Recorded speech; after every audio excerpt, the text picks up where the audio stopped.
Halo, welcome back. Ketemu lagi dengan Leila Mona Ganim. Hari ini saya akan kembali membahas komunikasi. Dan komunikasinya spesifik tentang psikologi komunikasi. Oke, so santai, duduk santai, dengerin baik-baik, dan boleh welcome membayangkan kelanjutan dari kajian-kajian kita untuk implementasi berikutnya dalam kegiatan profesional maupun personal. Oke. Nah, hari ini saya akan membahas tentang salah satu tokoh penting dalam kajian psikologi, yaitu Sigmund Freud. Dia punya konsep id, ego, superego. Nah, kajian dari Sigmund Freud ini terkait dengan psikologi, apa hubungannya dengan komunikasi, gitu ya? So, di dalam video sebelumnya saya pernah bahas bahwa banyak tokoh-tokoh psikologi yang memberi kontribusi berharga pada kajian komunikasi. Di antaranya nih ya, ada Freud, Kurt Lewin, Paul Lazarsfeld, dan Kurt Hoffland. Masih ada yang lainnya. Nah, sementara ini dulu, yang saya akan elaborasi pada kesempatan ini adalah Freud, ya, spesifik tentang Freud. Siapakah beliau? Dia lahir di Moravia dan meninggal di London. Dan dia adalah seorang kebangsaan Austria, seorang Yahudi berkebangsaan Austria, dibesarkan di tengah konflik kekuasaan Nazi. Jadi memang menarik sekali ya. Dia bahkan melakukan penelitian terhadap anaknya sendiri. Latar belakangnya di lulusan kedokteran dan dia suka research, lalu dia fokus kepada psikoanalisis gitu ya. Nah, kajian-kajiannya luar biasa beken banget gitu ya, dan ini applied banget sama banyak kajian-kajian komunikasi juga. Oke. Siapakah dia? Sigmund Freud tadi membahas bahwa menurut dia manusia itu ada 3 struktur psikologis yang terdiri dari 3 elemen. Id, ego, sama superego. Ketiga hal tersebut terpisah. Ada id, ada ego, ada superego. Tapi semuanya saling berinteraksi, gitu ya. Freud menganalogikan ketiga elemen tersebut seperti bongkahan es yang terlihat di permukaan hanya sebagian kecil dari seluruh elemen. Jadi manusia itu yang dia sadari itu sebagian kecil sekali. Yang tidak disadari ini banyak sekali gitu. Misalnya, ternyata pengalaman masa lalu, masa kecil, bagaimana orang tua berinteraksi, bagaimana pertemanannya, bagaimana pengalaman hidupnya, bagaimana emosi-emosi yang terjadi di masa kecil, dalam pertemanan, dalam sekolah, dan sebagainya, itu ternyata membangun id, ego, superego ini. Jadi sesuatu yang tidak dia sadari, tapi ternyata tertampilnya ini hanya sedikit saja. Ketika dia membuat keputusan-keputusan, banyak juga dipengaruhi oleh yang unconscious mind ini. Sekarang saya akan ajak untuk membahas tentang apa itu id, apa itu ego, dan superego. Oke.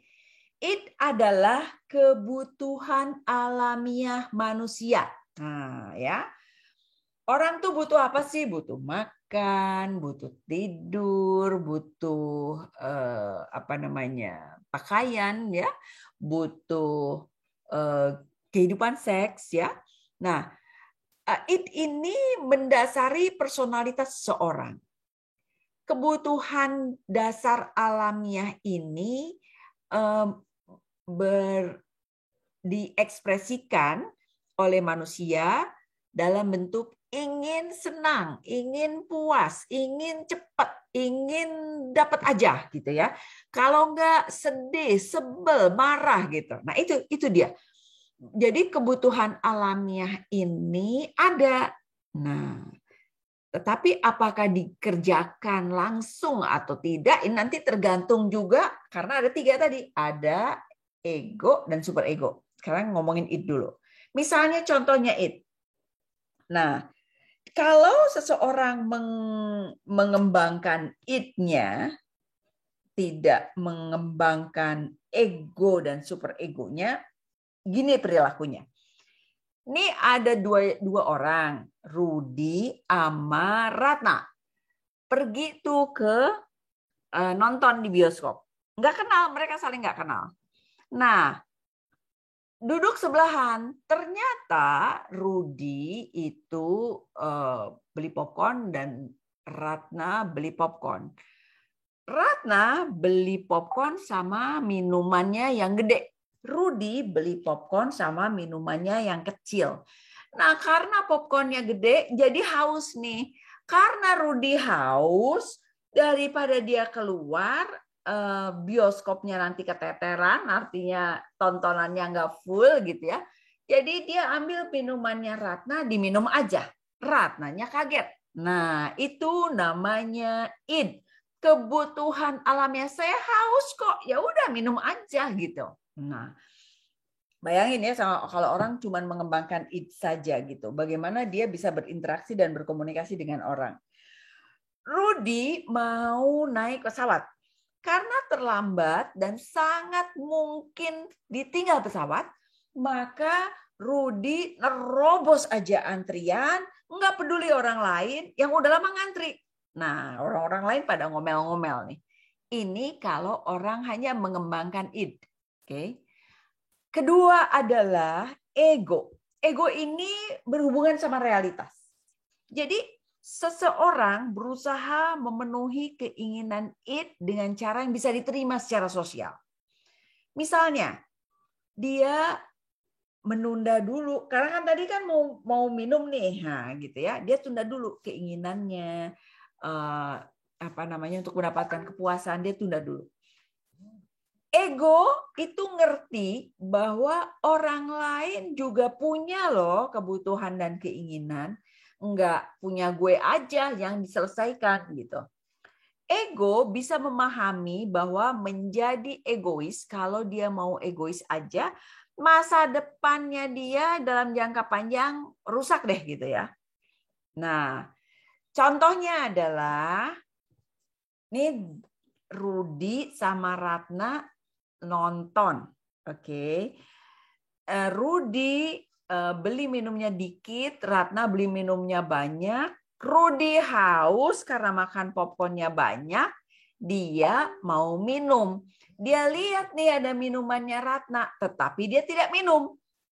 Karena nggak sopan menurut dia gitu. Jadi, atau nggak enak dong, Ratna kan butuh minum dan nggak enak nih gitu ya. Nah, tetapi karena Rudy tetap ingin minum, maka dia membuat keputusan yaitu pergi keluar ruangan bioskop, beli minum, balik lagi masuk. Meskipun dia beresiko akan kehilangan sejumlah menit dari tontonan yang dia sudah bayar. Gitu. Atau alternatif kedua, contoh lain adalah ini Budi nih gitu ya, karena dia buru-buru mau traveling, terus dia takut ketinggalan pesawat gitu ya. Karena dia benar-benar butuh, dia nggak nerobos aja. Kalau tadi dia nerobos aja. Ini dia nggak nerobos aja, tapi dia butuh selesai. Jadi yang dia lakukan adalah dia benar-benar mendekati satu-satu dari orang-orang yang ada di sana, minta dengan dengan rendah hati gitu ya. Mohon sekali saya benar-benar terlambat, dan misalnya tadi ada kecelakaan atau apa gitu ya, yang rasional, yang memang benar terjadi begitu. Nah, terus dia juga menghubungi ke petugas untuk minta dukungan dengan sebaik-baiknya. Ini berhubungan dengan realitas.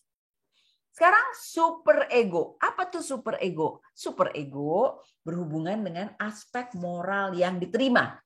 Super ego adalah aspek moral dari kepribadian yang didapat dari pengasuhan orang tua, atau norma-norma atau nilai-nilai yang ada di dalam masyarakat. Jadi dia lebih bertanggung jawab secara etika gitu ya, norma-norma. Kalau ego tadi mikirin orang lain juga butuh gitu ya, lebih ke individunya. Nah, super ego didasarkan pada penilaian tentang benar atau salah. Mungkin super ego dan ego dapat mencapai keputusan yang sama tentang sesuatu, gitu ya. Bisa saja akhirnya nih si tadi cowok tadi ya, Rudy tadi enggak langsung minum nih ya punyanya Ratna, tetapi dia tetap keluar gitu ya. Karena pertimbangannya, lihat nih pertimbangan yang berbeda ya. Keputusan super ego lebih didasarkan pada nilai moral. Pertimbangan keputusan ego lebih didasarkan pada apa yang dipikirkan orang. Kalau yang ego tadi, nanti kasihan juga si ini, dia juga butuh gitu ya. Dia juga barangkali gimana ya perasaan dia nih, minumnya dihabisin gitu. Atau gimana ya perasaan orang lain ya dilewatin pada udah ngantri gitu. Nah, kalau super ego akan berpikir kepada nilai-nilai moral. Oh iya ya, nggak pantas saya begitu gitu ya. Nggak pantas, dosa saya ngambil minuman orang lain. Dosa saya mengabaikan perasaan orang lain gitu. Ada nilai-nilai moral atau nilai-nilai apa ya, nilai-nilai etis lah gitu ya, etika ya. Contohnya misalnya, Theo suka dengan sepatu temannya. Temannya punya sepatu, dia punya kesempatan bisa ngambil sepatu tersebut tanpa ada yang tahu. Tapi Theo mengerti mencuri itu salah. Jadi dia mutusin untuk nggak mencuri apapun, meski dia punya kesempatan gitu. Jadi bisa jadi dia tahan keinginannya, dia ngumpulin duit baru dia beli dan lain sebagainya. Nah, balik lagi ya sedikit lagi. It adalah I want it right now. Mau ya sekarang juga gitu. Biasanya nih orang-orang yang ini nih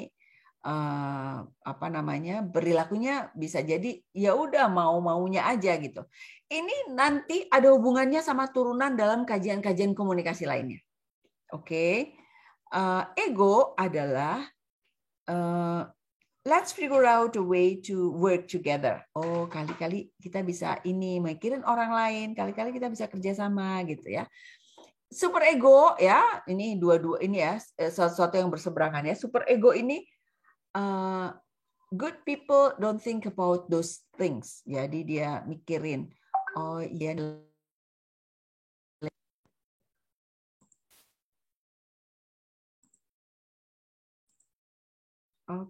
Oke, tes speaker. Oke, ya. Baik, lanjut lagi ya. Jadi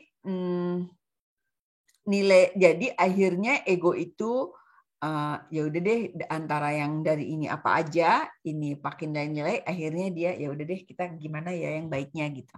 Oke. Id, ego dan super ego bekerja bersama. Ini di dalam sadar, ini prasadar, ya ini di bawah sadar. Oke. Menciptakan pola perilaku manusia. Id merupakan tuntutan kebutuhan alamiah, ego membatasi dengan realita, super ego menambahkan nilai-nilai moral pada setiap tindakan yang diambil. Kalau id, ego, dan super ego tidak seimbang, apa yang terjadi? Kalau ketiga-tiga itu tidak seimbang, orang jadi cemas. Orang bisa saja takut sesuatu yang berasal dari dunia nyata.